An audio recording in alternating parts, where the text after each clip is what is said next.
ఆత్మీయులు శ్రీ రామ్నాథ్ కోవింద్ గారు, పూర్వపు దేశ అధ్యక్షులు, ప్రస్తుత మా అధినాయకులు కొత్త ఢిల్లీ వారికి ఆశీర్వాదపూర్వకంగా తెలియజేయనిదేమనగా, మమ్మల్ని సూక్ష్మంగా గ్రహించాలి. రహస్య పరికరాల వలయం, మాయా పరికరాలు, ఎప్పటి నుంచో సీక్రెట్ ఆపరేషన్స్ చేస్తున్న సాక్షులే కొంతమంది ఎవరో వినొద్దంటే వినటం మానేసేయటం, మా తాతగారిని చంపేసేయటం, మా అమ్మ తమ్ముడిని చంపేసేయటం, అక్కడి నుంచి మా సంసారాలు అనేక మందిని అటు ఇటు చేసుకుంటూ మోసం చేస్తున్నటువంటి వ్యక్తులు ఇప్పుడు కూడా ఇక్కడ హాస్టల్ రామకృష్ణ గారితో సహా నేను రూమ్లో ఉండే చూసే పరికరాలు ఆయన దగ్గరే ఉన్నాయా, పోలీసుల దగ్గర ఉన్నాయా, మీడియాల దగ్గర ఉన్నాయి. ఇదంతా మాయా వ్యూహం అని, అదే నేను కాల్ డేటా క్యాప్టివిటీ అని మీరు తెలుసుకోవాలి.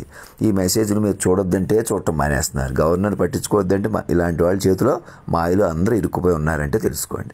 స్టాక్ మార్కెట్లు కూడా చాలా వేరియేట్ అవుతున్నాయి.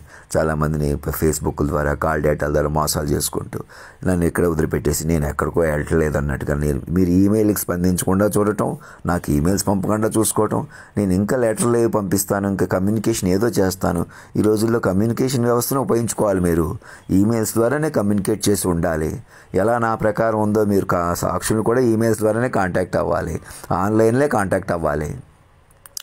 అలా కాంటాక్ట్ అవ్వకుండా మీరు మనుషుల కొద్దీ ఒక్కొక్కటి, పరిపాలన ఒకటి ఇలా లేదని, ఫెయిల్ అవుతారని, మీరు అరెస్ట్ వేల నుంచి బయటకు రాలేరని ఇక్కడ ఎడ్లపల్లి రామకృష్ణ కూడా కళ్ళు తెరుచుకుని అందరి మీద బయటకు వచ్చేసేయాలి. నేను ఇలా రోడ్డు మీద వెళ్తుంటే నా పక్క నుంచి వెనక నుంచి వెళ్తున్న కానిస్టేబుల్ వాళ్ళ మనసులో మాటలు కానీ వాళ్ళు అనుకుంటున్న తీరు కానీ మనం ఏదోటి చేసేద్దాం, మన ఏదోటి చేసేయమన్నారు, ఎవరో రారు, ఈ ఇతర మెసేజ్లు ఎవరో చూడలేదని తెలిసినా ఇక్కడే ఉంటున్నాడు.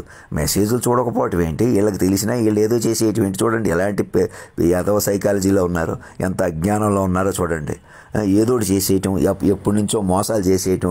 డిఎస్పీ నాగబాబు లాంటి వాళ్ళు ఇళ్ళ దగ్గర ఎక్విప్మెంట్లు పెట్టుకుని ఇలాంటి వాళ్ళ మాయలో ఈ మీడియాలు, రాధాకృష్ణ అని, చౌదరి మన ఎన్టీవీ ఛానల్, ఏబిఎన్ ఆంధ్రజ్యోతి, ఇలా తెలుగు ఛానల్స్ అందరూ కూడా కొమ్మక్కైపోయి మోసాలు చేసుకుంటూ మేము ఎవరు బయటకు రాము, సినిమా వాళ్ళు అలాగే ఉంటాం ఇలాగే ఉంటాం అనుకుంటున్నారు.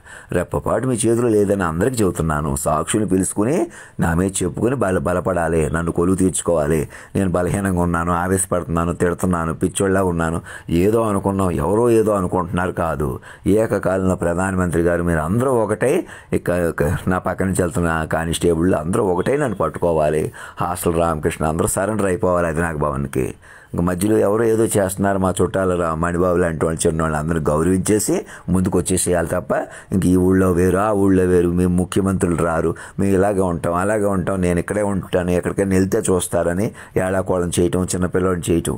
ఇప్పుడు కూడా నా ఈమెయిల్ పంపించట్లేదని నేను ఆందోళన చెందుతుంటే నేను తగ్గించేసుకుంటున్నా, బాధపడుతుంటే అది ఉపయోగించుకుని మేమే గుండె పగిలే కథలు చెబుతామని వాళ్ళే తప్పుడు పనులు చేసుకుని వాళ్ళే మోసాలు చేసుకుంటూ ఇంకెవరికో చెప్పాలి, ఇంకా కోర్టులేయో నడపాలి.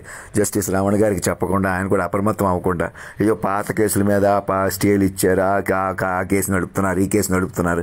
అవన్నీ వృధాకి వృధా. రెప్పపాటు మీ చేతిలో లేదు. నన్ను పట్టుకుంటే మీ చేతిలోకి వస్తుంది. మీరు అరెస్ట్ వాళ్ళ నుంచి బయటకు రావాల్సి ఉంది.